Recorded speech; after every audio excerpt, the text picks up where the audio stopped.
Afei Jebrane nsem ni chemu ankasa memfa ensomo enra abato kese baako ena koso ewo omayimu eni se NPP amanyoko na to ahene ne asia ahene fo eko abato so a wo mo ekokoyi Frankatuni ekowi ase no na mampanyina bedi eche Dr. Alhaji Mahmoud Bawumia ono ena eso afena mu a wode sa Frankatuni dibreno ehye ne nsem na bra mampanyina na danko akufo adokasa ene wode tu dwase akara adwuma baako be yansa na wafira konyaso ene so obeboa amampanyina bedi eche Dr. Alhaji Mahmoud Bawumia afin pinuni aduonu nan wadi nkonim ewo abato ebekoso ewo Ghana mu Omampanyi adodanko akufo ado ade atudwa se owogidie ni arehemu se seseyi a esi ahenefo ewo amanyoko nimu ato aba eyi Dr. Mahmoud Bawumia se wono ene wo ba bedi amanyoko nanim amo ono makopere tumi ewo afin pinu ene aduonu nan mu no wani mpanyinfo nyina ebeka won ho abum na waya adwumaden se de ebe ya obesan ama John Dramani Mahama edi nkuku a etoso miensa ne kasa yemu ene wodi tudwa se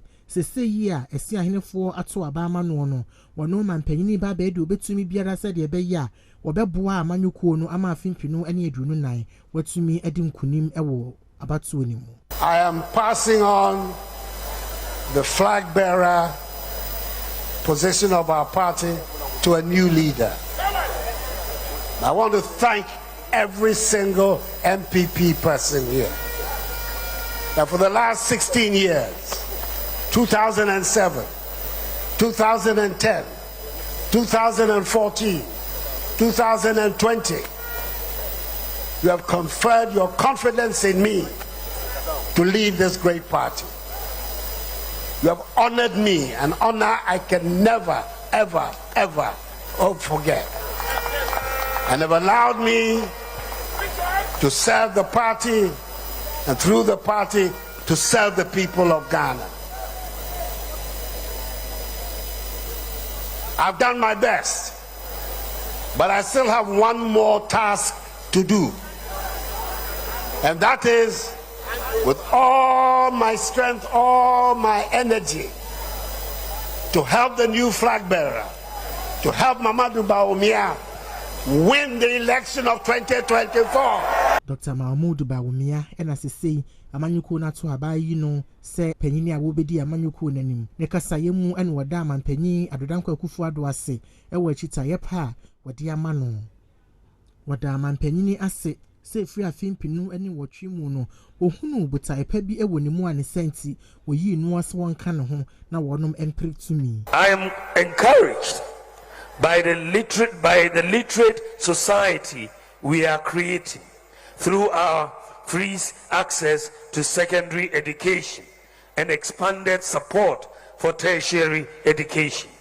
Our country's future is really bright with a highly educated and skilled youthful population, leveraging technology for our economic transformation.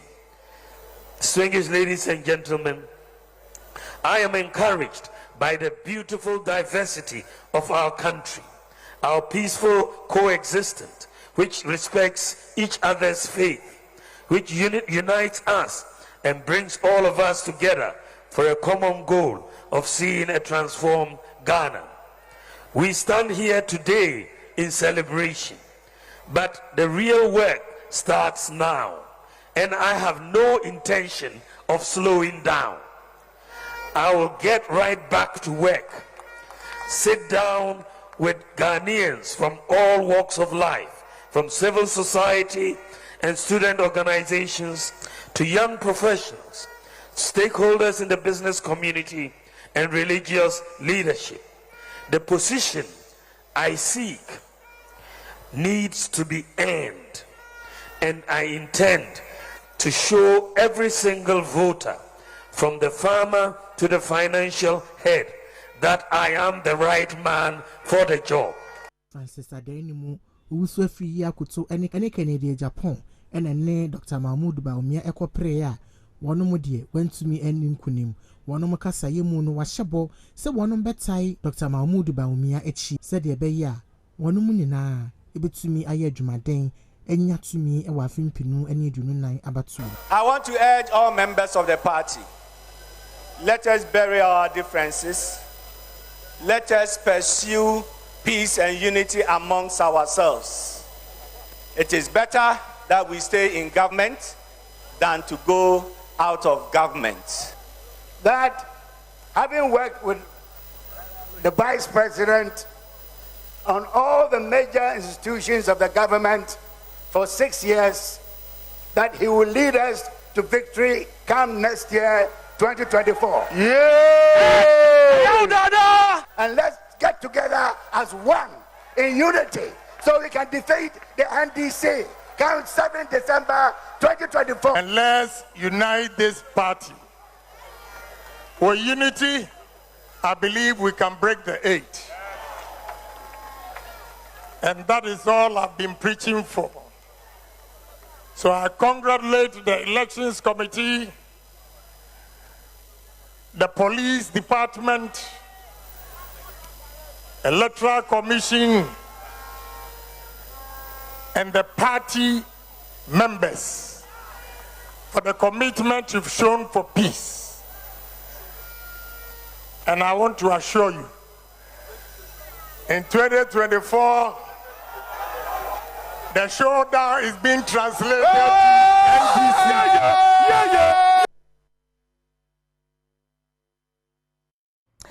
Kusasi ahemfo we tifedu epo yemantemu ekyerese asrafo a etoshe omanfo bi e wogaru so e ma sese mrantie wa binum eprepra ebinum so de woda no enye no wode nkra e mane aban se ne animu ya wo ma asradom no emepa emrantie yi kyewo na empata bi e wo nso wontua e ma wo mu kra na wo Kusan traditional area na aba asigri abukrago azoka wotoso mienu e de adesrede ato aban animu se wonfa nkrata emeto montene so na wompa manfo wo Kusan chow ne titiru ene wono mo wo garu ene bugri ye wotempane ya ne nyina ehye nase echewpa no eda nchen a manfo ohamienu ene aduonu a enam ayakayaka de asrafo eye manfo wo prepraye no wode to aban animu se wontua wonom ayaresa bia ho ka nyina na afi wansan so empata wonom ne nyina mu no na aba Thomas Abila eye kasamafo ema wo hini ne kasayemu ene wode atudwa se manfo wo prepraye ewo nanu kwasi ada ayakayaka de asrafo eye tia wonom no wonyina nka wankoma ento won yem sanse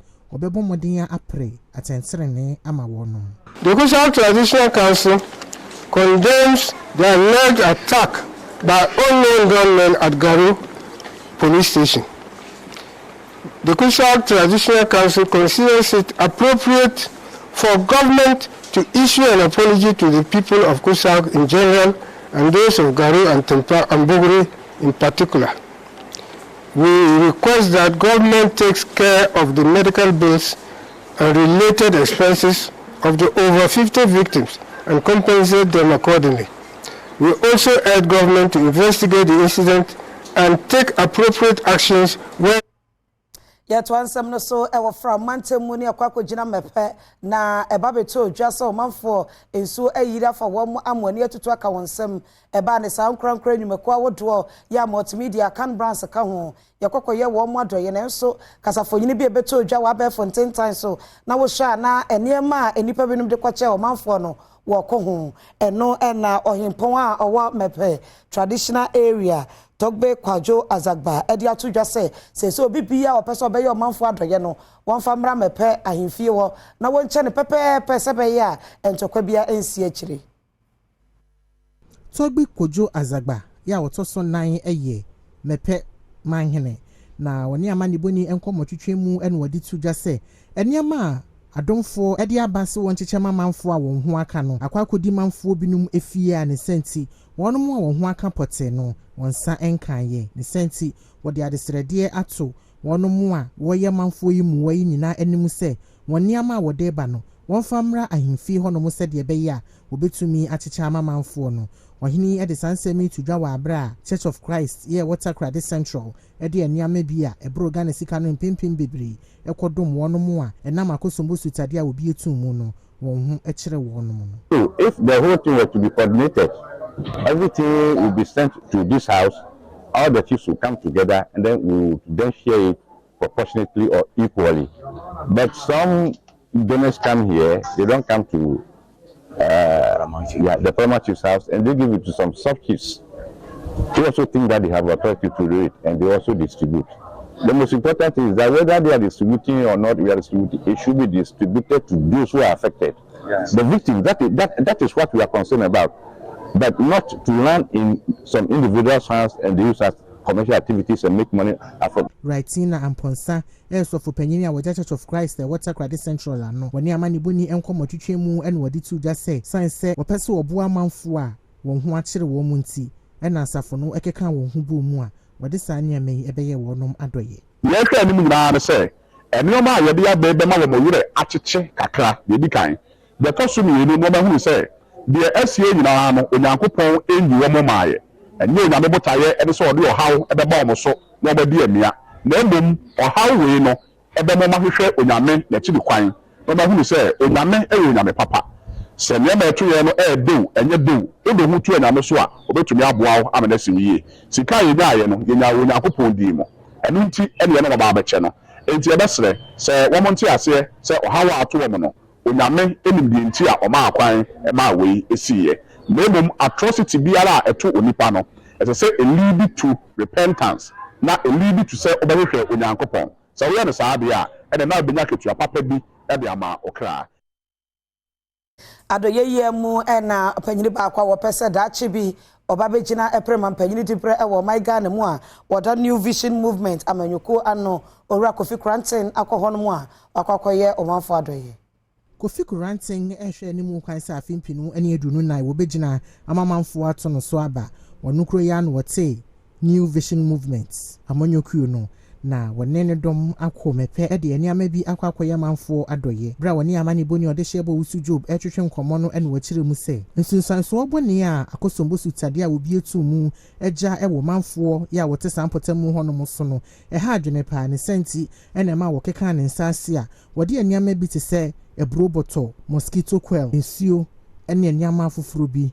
ekodom manfo no Odeni ameyi eye wono mu adoye ewieye no ene odi adesrede eto man hene wokrom ho no mu animu se wonene manfo nkasa se de beye a wonom ebesesa kwan a wofa so eto wono mu aba ne mum edu abato obre no a wobeto aba ama no se de beye a wobetumi abeye sesaye bebre o wonom krom ho no mu ama wonom. Are you telling me that the government now, all of a sudden, President Akufo-Addo, Mahama, and everybody comes here, oh, we're going to give you mattresses, we're going to give you... Why don't you fix the problem in the first place? Tobe, I am asking you to hold them responsible. Why did they not take care of this problem when they were in Parliament? Did they not know? If you don't know, you employ somebody who is prudent, who is wise to tell you that this problem will happen again. So it's about time that you let your people know. Don't be favorites to NDC and say, oh, we are from the Volta, so we are, NDC friendly. Don't be NDC friendly. You know who you're friends with? The person who respects you and takes care of you so you don't destroy your property, you don't destroy your life and start it all over again. There are people who have been displaced who will never recover from this. No amount of water can bring that back. No amount of all the gifts that we've given you will take. We should have done this before. So we're here to tell you we feel your pain. But then we cannot allow this to happen every day. They come, they beg, and you forgive them. You cannot forgive them. Let your people know. Togbi Kosuneko. Ya wotosun sia eye mankralo e wo mepe traditional area. Wano ene ogina manfa wo ho kan ye e wo sesu yiri mu anemu eje niam efiri owura yi ensam. Na wo de atudwa se adoye a waba be ya ma wo no mu no wani asopa. Could have, spilled it gradually, and it wouldn't have affected us. But this time around, it has affected us again. We want it to be the last, and we, as leaders, we are going to do our best to fight those who are responsible for this flood. Being it VRA government, we will do our best, and we need everybody. Even those in Ghana and abroad, to help us fight this just cause, because our people deserve better. And as you said, proper plan could be put in place to prevent future occurrences again.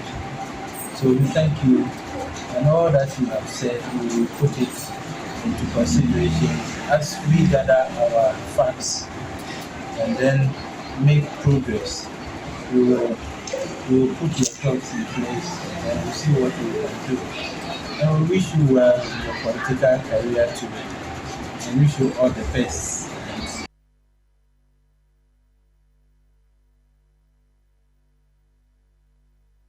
Chenkafo a wamo ewa sante mantemu race course na ekase wamo kyerɛ da bia wotua ahonini eto ema assembly no nanso se ye prapra ho na se ye honom ye ne de enkoyie na se wokɔ a se de honom abodompem efi abodompem egu honom na ha adwene Shenkafo a eye adwuma efri race course ekɔ manso nkwantare ne nkwado de ato adom kase anim se omo ahonidi a ewo baabia omo ye adwuma no enso ani kura na ensan so emmoa won apomden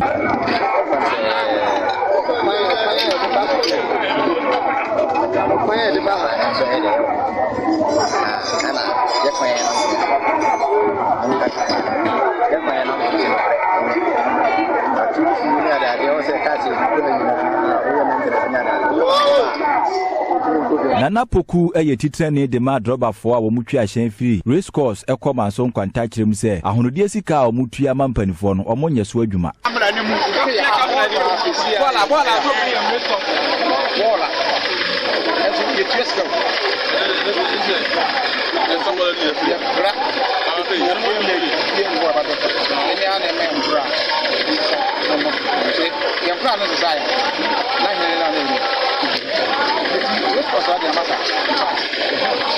Amansan chiame kwajobi miriku amanebo asante mantem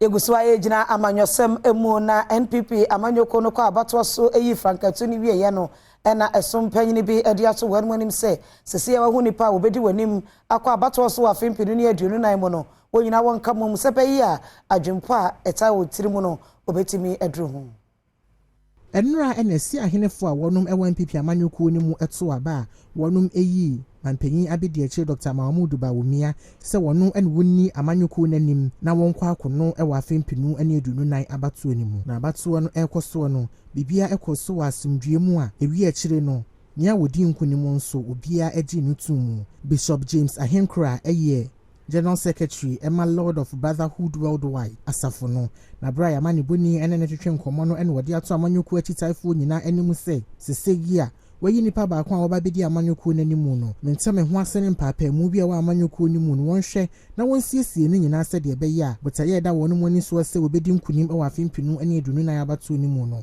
obetumi edru hu eye MPP fo se esi tibinya ntiase se ye nyina ye ati baako ena ye sikan enti ni awedi kan bia wo mu no esi wo mu nyina ye den eta na chi na onom eboa ema oman no mum kanko ene hia enye party no se ene hia ana se me menya nti metimi mitu etua metimi ho ana me kofa wi makwa yi bibi dabi nti yanso kra nso ayedi akire no nso yanka hu se omo kra ya kan di form se won ewie kra na yi na omo ka omo bom na emomo a omo gugu nchen no emomo no na ese mo smiti hu se omo timi ka omo bom kra dia na ese mo nso ye den mo nyina mo ka omo bom Seth Kweku eye head pastor ewo Lord of Brotherhood Worldwide asafunemu woni amani boni nkomo twetwemu ene wodi adesrede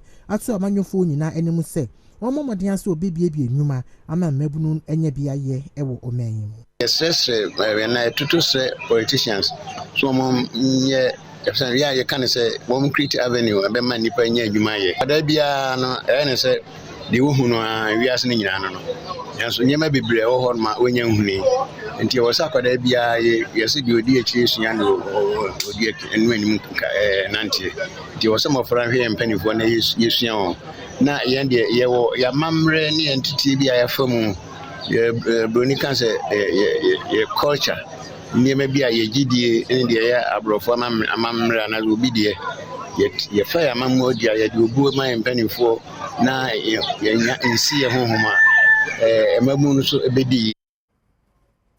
Dr. Na a lecturer at the University of Ghana School of Performing Arts or the two aban enim se suku ne die adechere ekoso wo hopa na nso akadia adesuafo de besua de no akoye bibi ho ne senti aban twa ne ne no medum wo mu bi.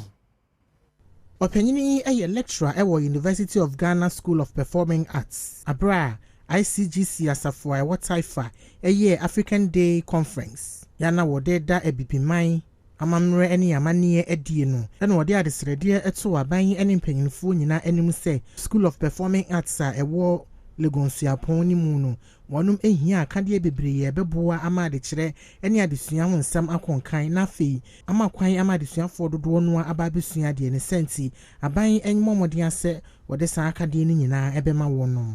Ye Ghanaians inse wose de bia no yenda ye yamamre eni yamane ededi na ye Christopher susu enu kyerese yamane abosomsum ana bibi fufuro enye ni nyina na ye ebi woduma ehye nye ya tare num ye duane die mu sisi ye duane die akoye mu na so ye wo banchi ye wo bayire ye wo bodie ye wo mankain ye wo paprensa ye wo agushi ye wo nemu bebre a ye dia maya pumdi amanmre na yefsia wo honum na yesi obi amfa ne bankum enkyere le kura ana bibi ofri nti wo se yefa ye nifa na enkyere no oba school of performing arts na inkano na enrollment na low se sia de enrollment near high ama your facilities no crap ye ntimi we contain students it no consciousness no and awareness no e wo ho enrollment baso. Reverend Echampon Adom Boache esofu panyini a woda asafu ya no sayemu ene wode to manfo nyina anim se ebraso sasafu ahodo nyina no ebeji amamre atumu esan se amamre enye abosomsom enye everything about our culture na demonic. And to say be ya enchiriman so omo enim yenko anything about our culture no at least ye be faso e de akyerɛkyerɛ omo e say tia say sorry ye educational institution and ya sorry no mom na say ye kyerɛ ye ma ene nchirima ya mamre ene ya bobre ene yen suban a wa asase so a ene de awurade de ahye yen sase emra me ye no e say etimi fa so so ne de kyerɛkyerɛ ye ma o yen de am sample no mampani ba be kan say eat Ghana wear Ghana and Ghana everything e yade a ye dada enti yen yete ase yete ya mamrase yete yen culture ase esan say ya sorry ICGC no efri Ghana ha yen fa mfia brochire ne bai efri ha enti bibia e fa ya mamre ho no ye danadi esan say Nyankopon botaye ode man so pani Dr. Otabio no ene say ye be kyerɛkyerɛ amansan ene yen mantemo Nyankopon ensusia na se Nyankopon akwankyerɛ ode man Enyumeno si akase na gusa wo hye ewo Adom TV se na fe yetwa yensem no eso yekɔ ahafo mantem no emu na edru amanyoko abato so se ya eya na tournament mu ho ase bebre na esori ewo hɔ na nso wo hye NPP amanyoko na abato a wo mo de ba na wie ye ya bibia akɔ jojo a santo kwai yanti bi ewo ho eno na nipa afimpinu ni aduonu nan wɔkɔ akɔgyina prem na hyebedwam dibre ewo Stiffy South wa hafu mantemu NPP amanyoko no edimu ya wuso brempon abo etu ahene ne ase ahene fo abaso se emfa ho se wo mo ewo wantwantwi ne ade no edru abato so no wo mo amfa nkɔ no mu a abato no ekɔ asomdwe mu ya wuso brempon ehwe ni mu kwan se obegina NPP amanyoko ni dinimu na manfo ewo Stiffy South ato abama no se bia obetimi akɔ mrahye bedwamu bra woni amane boni samia sare etwetwe nkomo ewo hwidie mu abra wonom eto aba eyi panyini a obedi NPP amanyoko nanim ekire no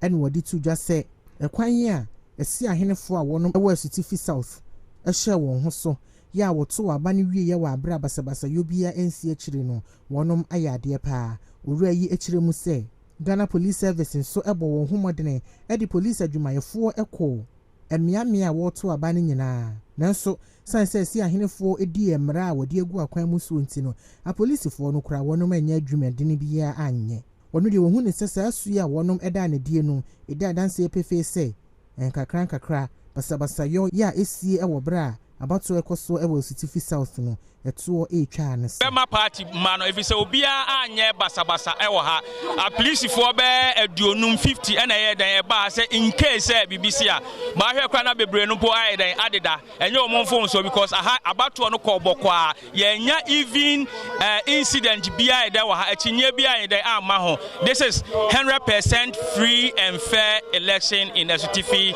South.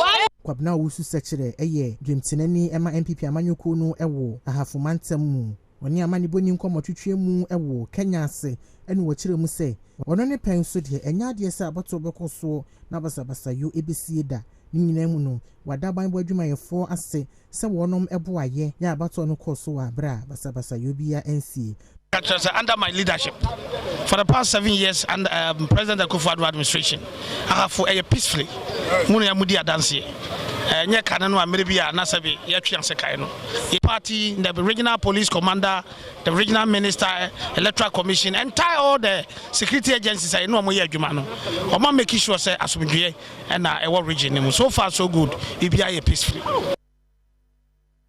Bamenyina sansem we so na me hutie wa ma me kopa de aka che doso me de nyina beso mu me da se ene wadaje afa yentoa yensem no eso na bosomia etwa mu no na ye hene mu bosomi ewiase nyina de si won wan wo bono fo mu kokram ehu dawro o my Ghana yenso ye de atwesa ema efiri wo mu bebre efa no fo mu kokram yade no ehu na no ena ba beto dwase sonse kokram yade na nkasa ko ne bo adinti ene ema no obi wo no mu a wote ya obi ewo no fo mu kora wo mpese wo de be kwa yaresabia ami akokasa no fo mu kokram bi na aye no na nka mpese watam sika twitwiridie e de akwa akoso sa yade no ano.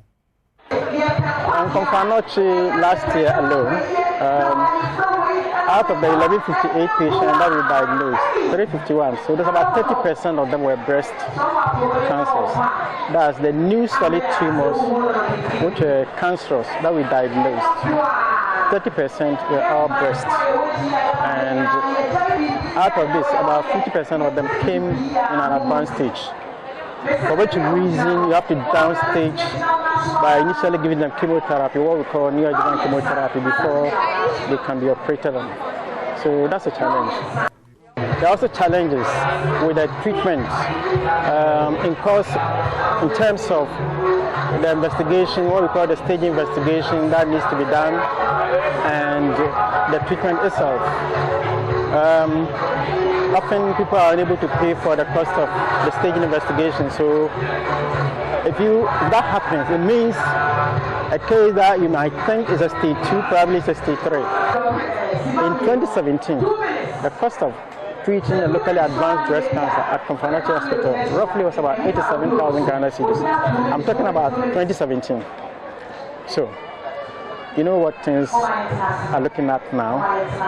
So it's really something on my heart that if these young ladies are taught how to examine their breasts, and they do it regularly, we pick them in the early stages.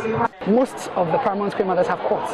Let's use our court. Let's use the clout that we have. Let's use our podium to advocate for breast cancer screening, because that's something we can do as women. It's our responsibility, or it's our rules of engagement. So what our goal is to take away the stigmatism and the fear in going and get screened, right? And we want to make everyone aware, but we also don't want to make them afraid. Head of Communications, your multi-choice Ghana, ni Amadagadu, what you are Ghana for, and you name him say, Yamamani, Amaniano, a we ya pass you so mukra, Eman Chirimanso, Ebabeto, na Ebra, multi-choice Ghana, DSTV, Go TV, and the Aquaba Magic, Epa, movie bako, I want to more what you need, na na kuta wachina, and what shall see a year, and what is answer me, etuja.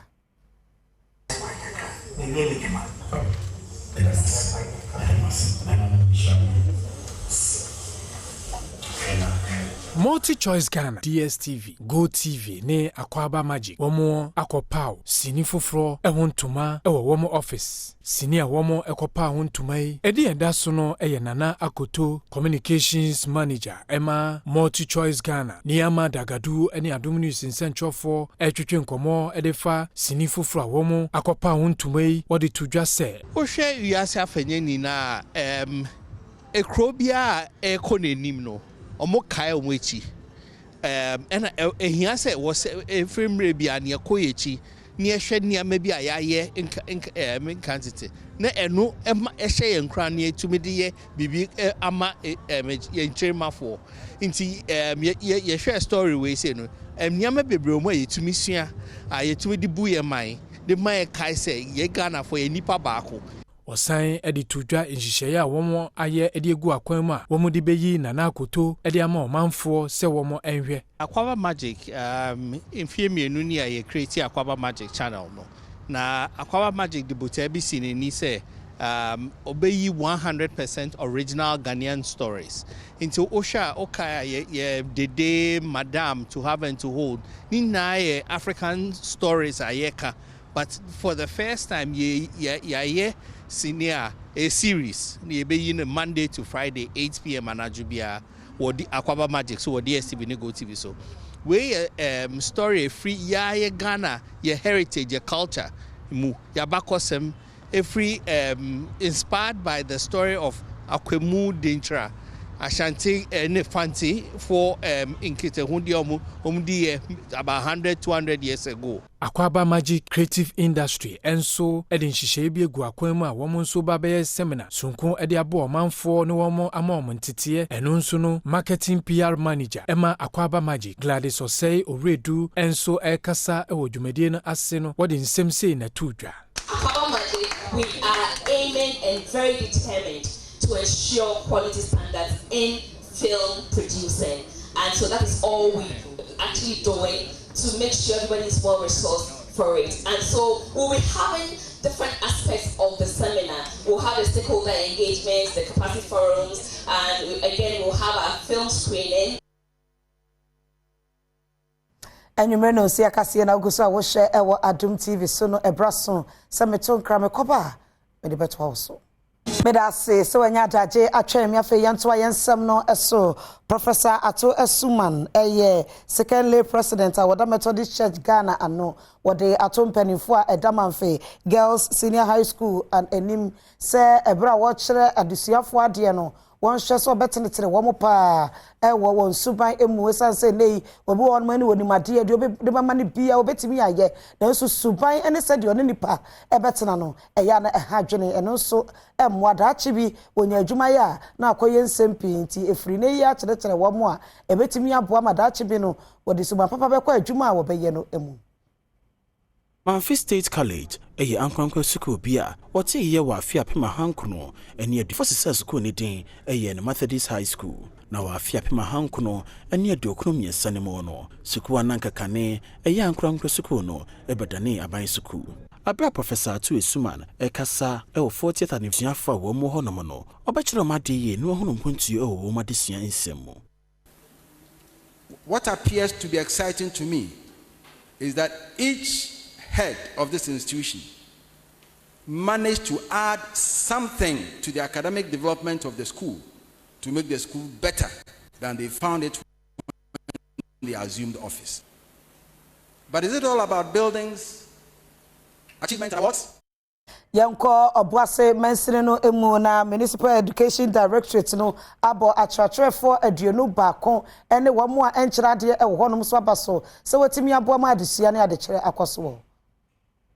George Alfred Kumsing ena yepanyi kwankyerefo a ohwa adesua ho nsem so ewo Obuase mensene ne mu abra woni amane boni Isaac no menyo edetwe nkomo ene wodi tudwa se ehu hia pa se adwumason a akyerefo edi entino ebri bia wobo wonom abaso se de beya ebehye wonom enkuran akyerefo yomo dwuma amuhia ne ma bebre abema omo ahenha omo nipa ku a omutumi abo ne bi ye aban ebi ya ofo ebi ye community omu echirade wo ebi ye enyumaku ankrankre enti se ye bo omu abaso wo munyuma omu ye na eno no ema woni je kese ama otumi eyi wo yem echire enwumafra na de ema yenya enwumasua yepe ewo manyimu ona mefa kwenye so na mahye teacherfo a omu wo Obuase municipal ina nkran se obia ebo ne homoden minim se obia ebo ne homoden na se eba no abasebodi a enye den a obi ebo ne homoden asen bi nti mehyɛ omu kran so bia nkoso na onye adwuma sɛ ne ɛsɛ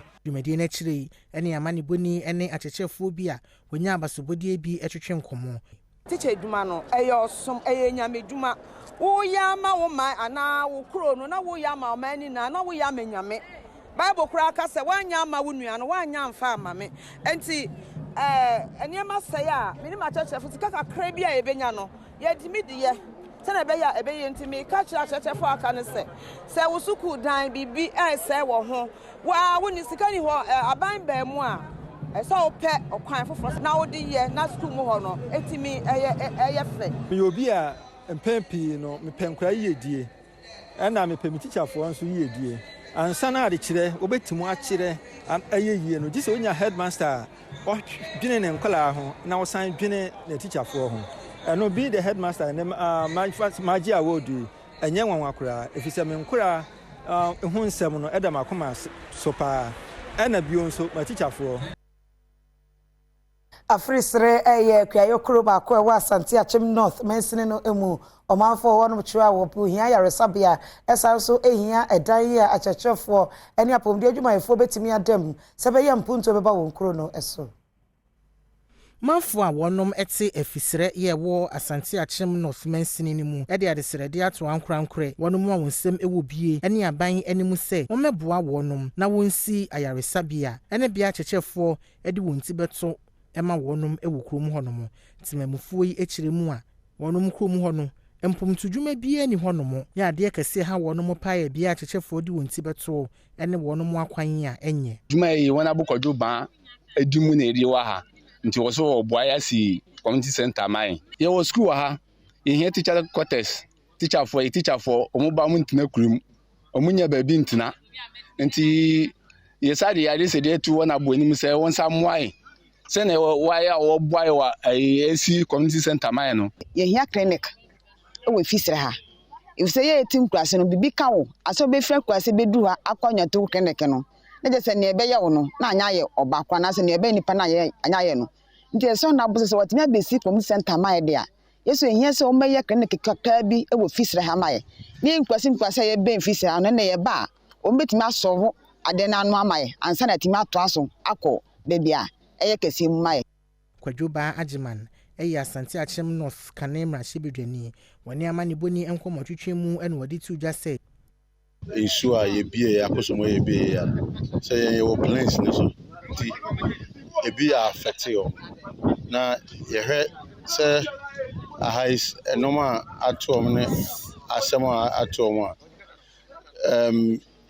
emwa ye betimi abo am se yen so be provide shelter am because we here see ebi dan ebubu ebi nchance so paper baby a omotena ebodwa ni edom hia ne ahoho hia eno so aka jisenya be ya yenso betimi aboa community ama aniji abam na nipa na nyanyi da so yemfri afisre ne enko emfimfi mantem no emu Professor Jena na opoku ajiman edi ato amanyofo anim se Ghana fo ene to aba ema womo se womra emedi yenso na won hyehye mra ema yen esenti se Ghana fo kasa eya amanyofo ntie no ntie na sopem eni ho dwuma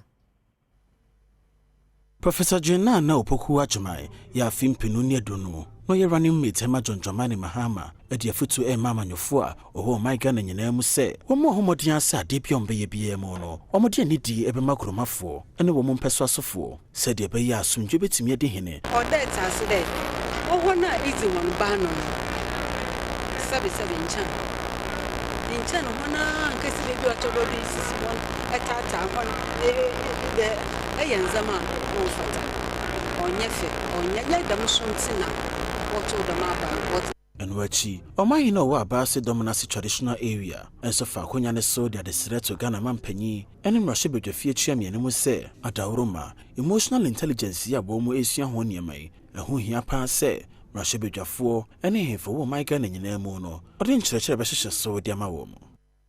Ya peda Ghana ojina ne nadu ye ma hia so yetum ya tena mi ye nti ya basra de time biara ne eduma wo ye impa ho eduma na wo ye nti se obi ba ho yi ma won mo madi na ho emotions oboko for more get settled and san we say impa na mandi odeba so that they can deal with the person appropriately nti masre is on ya za o ye hia kwoti o mampanyin na nanu ma ye wo Ghana teachers obiara ya basra de obobombazi na dam Addison a foundation one more from time to time. Now why church Ghana for you now say to me control her emotions. I mean, if I don't know all the problem. The cra no. Mwashebedwani abogina ma won na Cape Coast North. Dr. Kwame na Mintanya ako. Eso so ekaditwa to say. Politicians no. Oh yeah, demands no or in also. It's well answer. You feel well. No be afro honorable. Adam ko chama school fees. Honorable Siska na akado ne anyo. E ba kra 2024 e ba hwe. E ne ozebufu baba. It's one shay and control also back can sama in the eka. It means the Uyama Ian politicians in the Yan go through emotional intelligence. Oh, you know what Sadomina say our Memphis Central war atoye mantemu edi ato church for ni awofo anim say oma wani enko adesua fo ho pa ebra wo pa laboratory bi ehontoma eno de sansemi etuja. Nana kyerɛ me kokurankra wo toso mienu eye wasadom na sehene ahya awofo ani akyekyerefoɔ a wɔnom ɛwɔ ne kurom hɔ no mu nyinaa sɛ wɔn wani eni enkwada adesua akyi ɔhene di sansemi tudwa wa abra wɔnom ebie computer laboratory a Nana kyerɛ me kokurankra wo toso mienu charitable foundation asie amamanfo wo wasadom na se ano. As we say and we celebrate our young girls today, it is one of every nation's key to development. And I urge all parents, especially the teachers, to keep a very close eye to our children because they are our future leaders. Joseph Lapikes, president of Wadana Natural Mekokwankra Foundation, ano, obo hene na baso se wo boa mampumtu abakrum honomo. For Nana Chebede Konkankwa II to have such a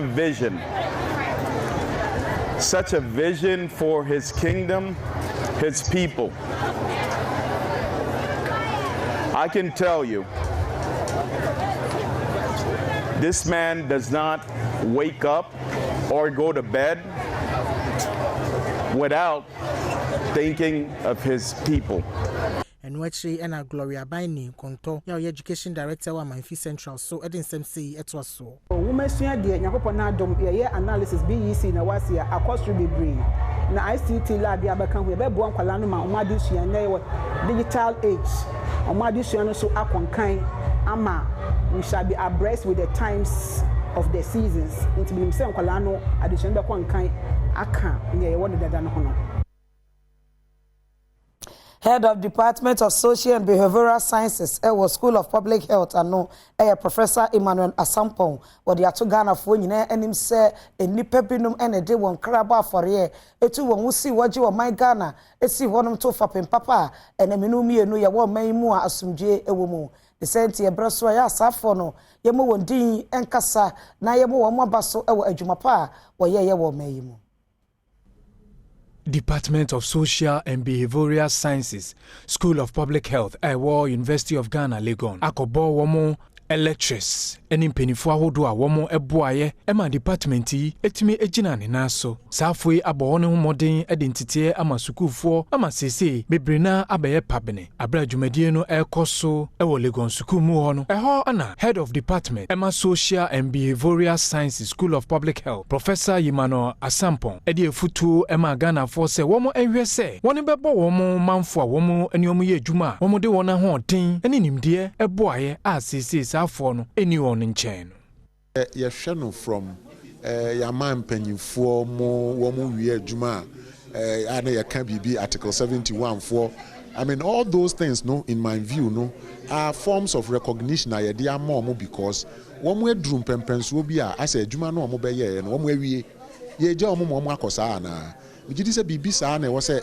ye de sinema ne ba ase I mean to the lowest level e bibia obia wa o ye adwuma as long as I ordinary adwuma no be wie ye no I think it is important that that person is given some recognition. Wasandi futuo ema student ni se womo we se heroes ene womo ebo na basui womo besua bibi efiri ho ne ho professors doctors eni mpenifo ahodo a department na ebo wona baso no ebi ene Adom News nsentwofo atwetwe nkomo no ensem se na womo di tudwa e wo se ye do ye ho emi enu e ha me pa se wo do nyanko a we penin koso.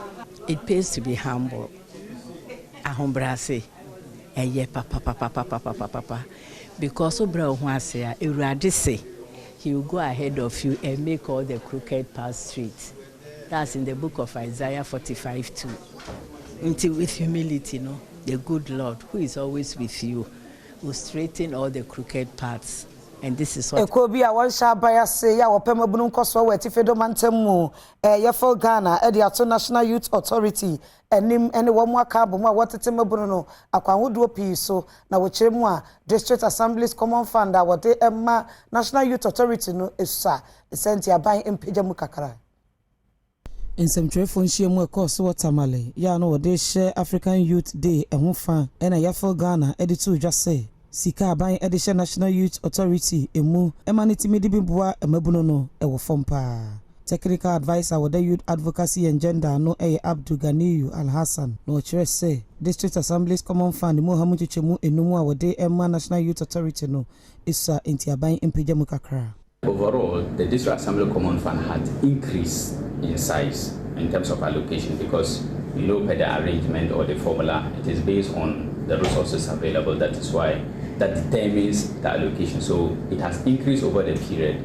but the allocation to the National Youth Authority under the District Assembly Common Fund had declined from 90% to 36%. So we see that this decline is worrying. The shift in the allocation of resources is worrying. And for that matter, we are calling on the National Youth Authority and then the government to look into the declining in terms of funding allocation to the authority. Nanusi yepe ena Emmanuel Ndukwe Monitoring Evaluation and Learning Officer ya wada ekoya no enso edisansemi etuja. We've also unearthed from research that even though government is making these commitments, the dwindling support that is also happening is as a result of Ewe busia ahana beba me ho kwan makasia me de beso mu kwasia da nwumre no mediasi wadaje no bra wonyama amintimi das papa nyame hwa akasie mu aboafo ne adwumayefo me de obi bia ase me din ede akuya echa oyi akwan adomdom ye ne a ochine besa hia na nso nywa fidie ne mfiri ha Kuma Wood Premiers etwaso